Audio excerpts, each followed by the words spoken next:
Everybody, happy Sunday, happy weekend. It is the 15th day of March. It is the 74th day of the year. How are you feeling this morning? I hope you had a great night of rest and you woke up feeling relaxed and ready to have a beautiful Sunday.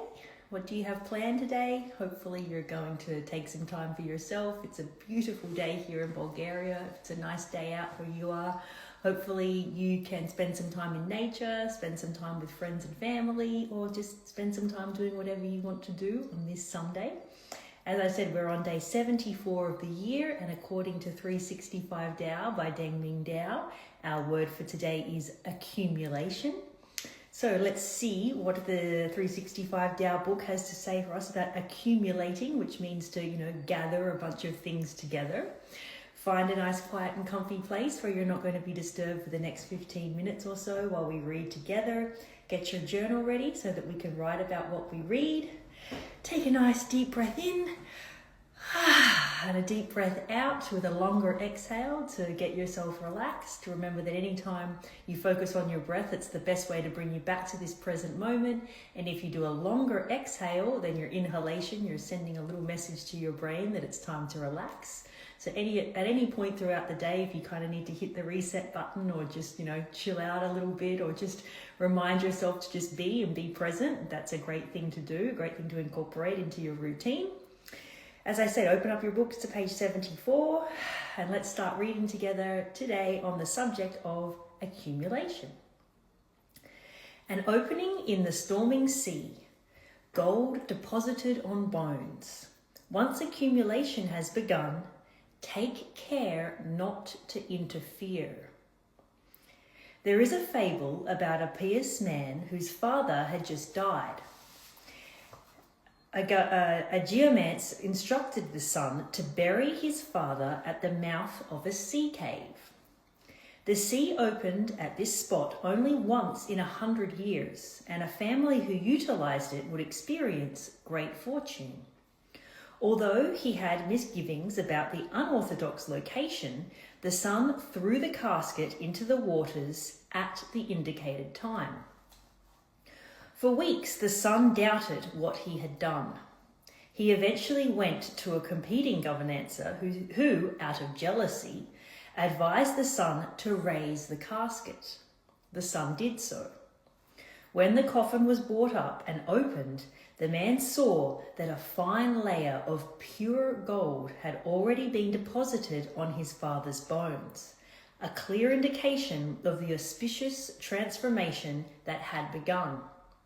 In regret, the son wanted to throw his father back in, but it was too late. There was no removing what had been done. Spiritual practice must be uninterrupted. We may be anxious because we see very little happening on a daily basis, but we must be patient until we can see what the accumulation of our efforts yields. That really resonates, right? Sometimes we're in such a hurry and such a rush to see the end of things that we forget that good things take time. Nothing happens overnight. It takes time and patience and practice to build anything meaningful. I'm going to reread that sentence. It's very, very important. We may be anxious because we see very little happening on a daily basis, but we must be patient until we can see what the accumulation of our effort yields. These little micro things every single day, you're not going to notice it if you're watching every single day. But if you leave it and you do the work, you do the practice, you're going to notice it over time. It won't happen tomorrow, but it's going to happen eventually. Self-cultivation means steady, gradual progress. To stop prematurely would be more disastrous than never having started at all. So what a great passage to read this morning when you think about, the importance of being patient And this is an especially difficult thing in today's modern times where everything is like instantaneous. It's now. You've got Amazon Prime. You order something and it's at your house 2 hours later.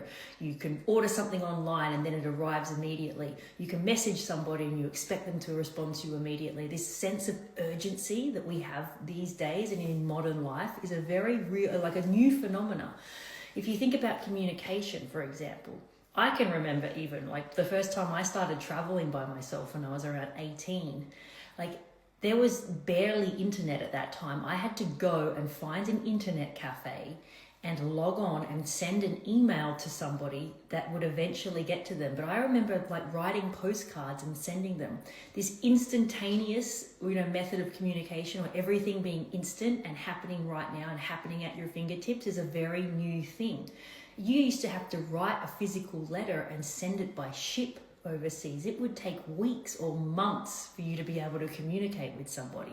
Now it's seconds. So that art of patience and that art of waiting and that art of understanding that good things take time, it's getting lost because everyone has this sense of urgency that we're living in the modern age. And I do feel that as a painter, like as a muralist, as an artist, I can still gain some of that because I can understand that it's not, if I'm going to paint a huge mural, I can't do that in, an hour or a day. I know it's a process. I know it's going to take time. And even the fact that I have the ability to do something like that took time. So maybe have a moment to think about something that you do in your daily life that takes time. That's a skill that you've, learned to build or you've been committed to, a practice that you've been undertaking for a long amount of time so that you can get to a stage where you actually have the skill to do something. And next time you feel like a sense of urgency when you need to contact somebody, or maybe they didn't answer your message right away, or you sent an email and they didn't respond in 10 minutes, notice how that makes you feel, and then come back to this passage. There's no point in forcing things. Once you've sent the email out to that person, they'll respond when they can. You have no idea what's happening in their life. They might be busy. They might be sick. They might have a personal crisis. Like, you are not the center of their universe in that moment, and they'll respond to you when they can. Just because you are in a sense of urgency, it doesn't mean the other person is. And this is something, again, it comes back to being patient. And once you've done what you can do, which as it says here, you leave it. You don't keep pushing, you don't keep trying, you don't keep hassling, you don't follow up, you don't check in. You put it out there with your intention and what you need, and when it's the right time to respond, when that person is available, when it suits them, whatever, then they'll get back to you. It's an interesting way to think in this modern society where everything is on demand, everything is instantaneous, everything is Amazon primed. Like, just get back to like the basics and understand that good things take time. Not everything happens immediately, and not everybody is available at the drop of a hat just because you are. Everyone's got their own life and has other things going on. So lots of great lessons in today's passage, especially about being patient. I encourage you to reread this in your own time and pull something out of here that really resonates with you and write about it in your journal. Perhaps have a think about how you can invite a little more patience into your life and into any practices that you have. I wish you a beautiful, beautiful Sunday. Thank you so much for being here for 74 days of this year, and I will check in with you tomorrow.